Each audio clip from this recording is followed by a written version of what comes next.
Уставни измени до февруари идната година без прифаќање на нови барања од билатерален и идентитетски карактер, како и целосно придржување на владата и на сите институции кон определбата за безусловно почитување на јазичните, идентитетските, историските и културните особености на македонскиот народ, како елементи за кои не се преговара со ЕУ, се црвените линии во резолуцијата на СДСМ.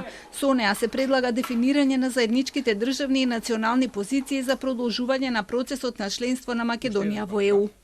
Дека Република Северна Македонија е подготвена да ги исполни обврските од преговарачката рамка со ЕУ, вклучувајќи ги и уставните измени, со јасна определба дека е тоа последна пречка без прифаќање на нови барања или прашања од билатерален идентитетски карактер. Сите билатерални прашања со Бугарија ќе се решаваат во билатерални разговори и инструменти воспоставени меѓу двете држави на еднаква основа, без да се создаваат нови блокади на преговарачкиот процес.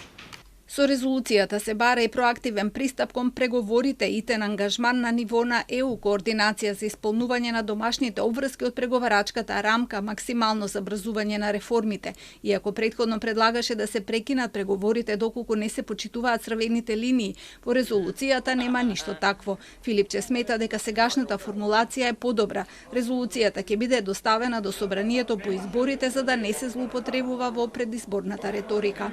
Сите политички субјекти треба да покажат политичка зрелост и на ова прашање да пристапат конструктивно.